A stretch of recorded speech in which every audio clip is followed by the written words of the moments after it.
Spawning in the bottom right position as our red Protoss player coming in for Mouz Esports. It is MaNa on his final leg. It's like a super zombie at this point. Spawning in the top left position. Can he finally stomp this Protoss out and finish the match? It is MVP's Noblesse. So just a very quick re-summation, I guess, of the revive system. Each team in the Acer TeamStory Cup throughout the season is allowed 3 global revives at any point to bring a player back in a match. After 3, you cannot do it anymore. But we also have an ace rule in place. Basically, if you are on your final life, you are allowed to bring a player back as your ace player.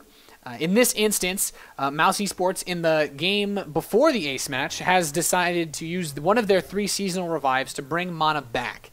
And after MaNa lost again, they still have the ace match player slot available, which is able to revive any player. So MaNa is able to come in here for a 3rd game. Just a bit of clarification for you guys. But yeah, this basically has become...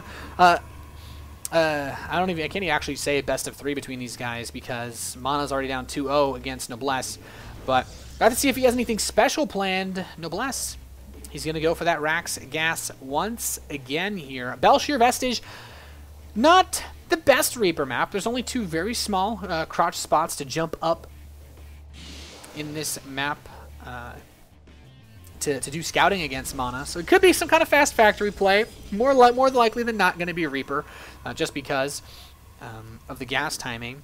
But MaNa, he really needs to figure out a way to get a 3rd base and actually beat this guy. Noblesse has just been macroing like a monster. I don't even know who this guy is. I'm looking at him, and I feel like I have no idea who I'm watching play. I don't even know if this is like... I feel like I'm just watching a top-class Terran versus Protoss. Every time Noblesse comes in here, these last 2 games, he has just completely wiped the floor with MaNa, despite not doing damage in the early game. In both game number 1 and 2, I guess number 1 and 2 of MaNa versus Noblesse. Reaper is on the field, though. We should see that reactor again from Noblesse. There it is. And we'll likely see a command center next. And the Reaper, of course, it's going to do the same thing it did last game, which is scout around, put on a tiny bit of pressure, and punish any unnecessary greed by our Protoss player here. So, Noblesse is feeling pretty comfortable, though. The score is currently 4-2, so if Noblesse does lose, not only could, theoretically, MVP revive him again and give us a 4th game between these guys, but they also have their ace match player for if they do lose all of their lives. So. MVP sitting pretty comfortably. Noblesse is going to try to stop this expansion from going up, but this game we actually have a single gas opener. Just a standard 1 gateway expand, waiting for the Zealot and the Stalker. And the early Zealot basically prevents there from being any kind of engineering bay block. So very useful there. And MaNa's probe, he's going to be able to see this expansion. He knows. He's actually got tucked in here. He could try to do some gateway pressure. Unlikely, though, since the command center finishing with SCV's mining will be able to spot that. And these Marines are going to kill the probe, and he sees exactly what he needs to, and that is a factory for Noblesse. And it looks like the same build we saw in the map, the game on Newkirk City. Basically, Noblesse going for the expansion behind the Reaper into the Widow Mine. Oh, no. Oh, my goodness. Okay. I was like, oh, my goodness, he's going to go for Hellions, and then he just cancels it. He's mind gaming the caster at this point. But Noblesse is going to step forward with these Marines, running through the jungle, rumbling, stumbling, tumbling, looking for something to shoot at. But Noblesse gets over here. He's like, okay, we didn't cancel your Nexus. I know that you have this expansion, and the Reaper's going to dive into the main base, trying to see what's going on. Sees, okay, you have a robotics facility coming up. And you know what? When it comes down to scouting in StarCraft 2, it's not just about knowing what your opponent is doing. It's knowing what your opponent cannot be doing. So by seeing this robotics facility, Noblesse knows, okay, it's not going to be a Stargate opener. I don't need an engineering bay. I don't need a Viking. I can go for a bit of aggression because the robotics facility is just going to allow for MaNa to deal with the mines more effectively, but it kind of takes away all of his aggressive capabilities. The fast Oracle play, not going to be an option. Fast Blink play with the expansion, ruled out for the most part.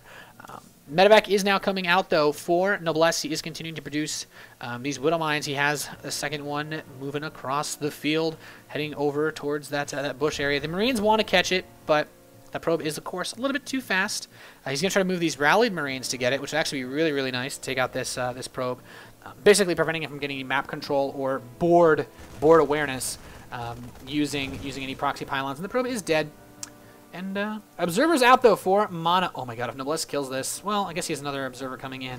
But he's going to load up. Oh, the medevac. It's spotted. He knows about this. The Observer sees it. The Stalker coming in. He's whipping in another one. He's got to move the drop to the side. Widowmine's going to try to just run by. Possibly pick off the Stalker would be huge. And he gets the Stalker. And now a very nice position here for Noblesse. He's going to try to move the mine on the mineral line. Oh, my goodness. He could kill a lot of probes here. Oh, he targets, kills couple, not bad, pretty cost effective, gets about 6 probe kills, which is really, really not bad at all. The Observer sees that this medevac is still perusing around.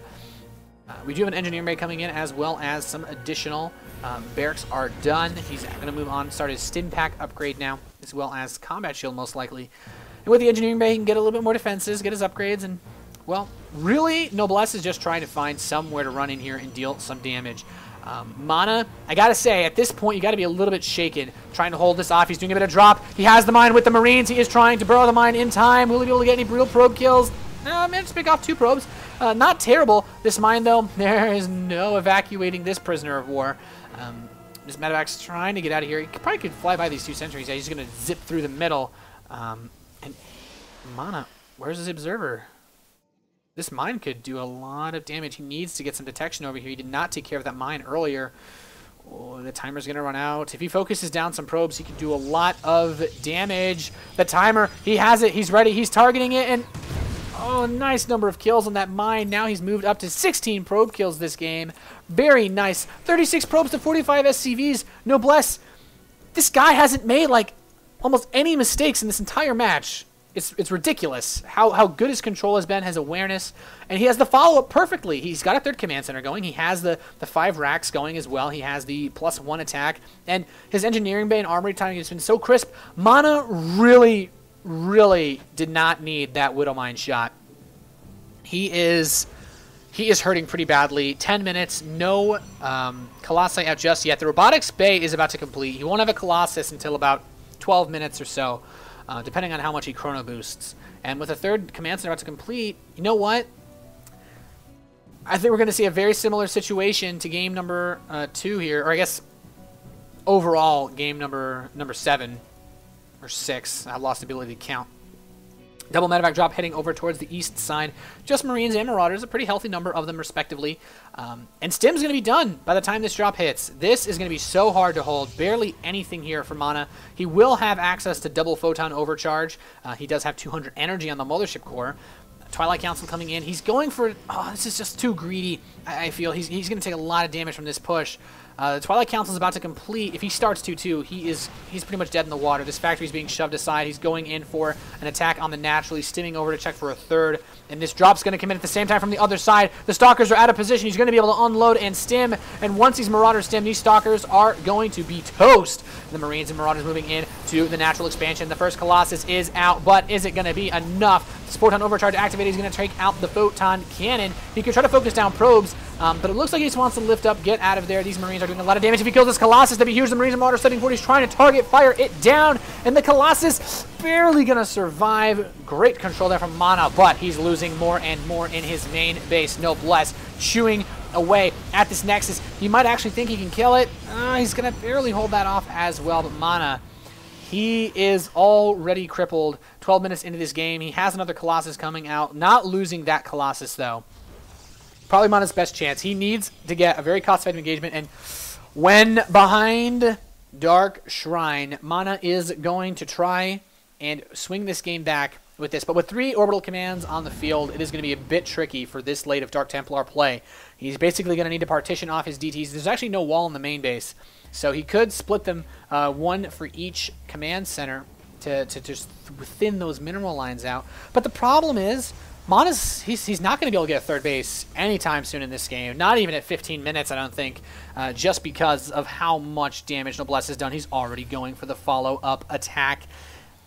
Oh my goodness, Mobius Reactor coming in here, +2 attack, +1 armor, +1 ship weapons. He is covering all of his bases, getting ready to move into Ghosts. Already has Vikings, and the Colossi, Oh man, he's got them tucked in here by the Nexus. He can use Photon Overcharge to defend. He's moving the Mothership Core over the Vikings, trying to get some hits. There's no anti-air here. The Stalkers are warped in and trying to deal with this. One of the Vikings might be able to get the last hit. No. Oh, this Colossus is so low. 11 hit points. Will fall. And now the Marauders moving in at the same time to drop in the main base. Noblesse picking away at the Stalkers, and the Colossus trying to get some damage in here. The other issue is he does not have the extended thermal lance. He cannot kite the Marines and Marauders. He will lose the Colossus, and with this, possibly the match. Noblesse pushing in. Dark Templar being warped in. He cannot use them offensively. He has to use them defensively. And Noblesse, does he have any scans? I don't actually know, but even then he's going to lift up, and now he knows, okay, well, I'm just going to save up a couple scans and come back and finish you off.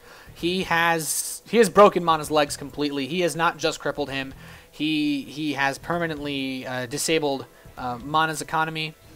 He is never going to be able to get a third base at this rate. Noblesse is already gearing up for another push. He's scanning to check for Dark Templar.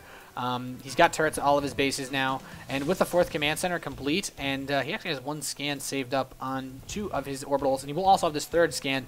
So, oh, Noblesse, this next push could spell the demise for MaNa, and now he's moving out. He doesn't have a ton of Vikings, but he did kill all the Colossi earlier.